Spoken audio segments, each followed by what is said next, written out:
time for everything. Matt, good morning. Good morning. I'm Matt. I'm Lisa. Lisa, nice to meet you. I'm Tony. Matt, nice to meet you. Hear a lot of great things about you. Thanks, I appreciate it. Not all of them are true. Well, we're excited. we're excited to go out fishing with you. 7,000 acres. That's what I hear. Yeah, 7,000 acres of fish catching fun right here. How about that? Lots of it. We're gonna do well today. Right on, brother. And this is her first time. Yes. Very nice. Never fished. And this will be actually my third time. Very nice. We're gonna get you on some fish today. There's no doubt about it. So far I've scored coho, amazing, and I've gotten bluegill. Solid. I think you're. I don't know if we're gonna get any cohos today, but we're gonna get some perch hopefully and some white bass. Oh, right on. And we're so gonna have some delicious food. This looks like a really nice boat. It is. It's my Triton bass boat. Very nice rig. It's gonna get us there quick. Right on. We're not gonna miss any fishing time. All right, let's go fishing. Let's do it. You're watching Bobbin with Babes, everybody. Love you, help. So Chano Lakes, Fox Lake here, 7,000 acres, a lot of species. What are some of the fish that we might catch today? I mean, it's a wide variety of species. We may catch some pike. We may catch some walleye. There's a good bass population, a great panfish population, which, as you know, is delicious species to eat. And then there's also the bigger fish like big muskie, big carp, big catfish, some of those heavier weight fish. Well, the history is rich in this area. In 1814, the Indians, the Potawatomis, had this whole thing, and the British came in and tried to take it from them. And they held their own. But in 1832, city of Antioch, the U.S. settlers came in and said, hey, and pushed the Potawatomis out. Now they have their own casino, and they don't give a shit. They're like, hey, who gives a crap? Well, welcome back, everybody. We're out here fishing with Matt and Ella. Hey, Matt, I got to ask you, for the kids that are watching, I'm sure there's kind of some safety stuff you should think about before you go out boating. Yeah, definitely. There's always the life vest check and the typical check over the whole boat to make sure everything's legit and under the Coast Guard regulations. And then, you know, the standard checks before, it's all done before the dock. Okay, so Ella and I went at 6 in the morning to get our fishing license.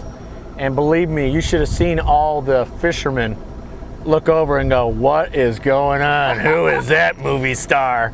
Not your typical bait shop representative, for sure. Yeah. Not what the boys are used to seeing at the bait shop on Saturday morning. What did you think about that? Pretty easy? To get the license? Yeah. Yeah. Other than giving them your social security number. That was weird. You just like said yours out loud. I was like, I don't think so. But that's part of the process. You have to do that for specific reasons. And then, because if you don't, you can get a big fine. Absolutely, and it really goes back into the sport itself. The IDNR does a great job of taking all that money and putting it right back into the state-funded programs. It's not like your typical Illinois state-funded program where it all goes back in their pockets. It really goes back into the stewardship of the sports, whether it be hunting or fishing. So, correct me if I'm wrong here, but I thought I read that they stocked this with like 2 million fish of all different species. Yes, it's the Fox Chano Lakes is a world-renowned destination for walleye and muskie. Huge muskie are caught here every year. I think the biggest one caught was like 52.5 inches last That's a year. good size. Oh, that's almost That the I size know. of you. I know that's a cool. Any questions for Matt? So how many lakes are there then? You said they're all connected. 13 of them. Holy hell! 13. Some are longer channels that are considered lakes. It's really based off of how the Indians or the government kind of associated the lake with the name.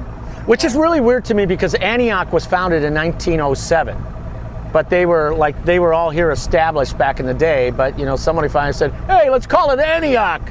So, what are the other surrounding towns in this area? Oh, we have Fox Lake, Antioch, Johnsburg, McHenry actually touches a part of it, the southern part of the river. The south part of this river feeds all the way down into Algonquin even, and further south than that. Wow. And then into the Illinois River. And then it goes as far north as Burlington, Wisconsin, and Oshkosh, Wisconsin. Okay. Well, it's a beautiful day out here for fishing, everybody. It's nice and cloudy if you're Irish and don't want to get burned. Ella. Actually, I got to tell you, on my way here, I was driving along and I don't know what I did to upset this girl, but she flipped me off and then rolled down her window and yelled at me, "Hillbilly!" Oh. And I was like, wait, what? I'm like, Chicago hospitality. Yeah, like me, I'm like, hillbilly? Like, is that the new word? Like, did I miss something? Wait, were you driving? Yeah, I was just driving. Well, anyways, With your car. you're watching Bobbin with Babes, everybody. We'll be right back after this. We've got Matt, we've got beautiful Ella. Hopefully we can catch some fish.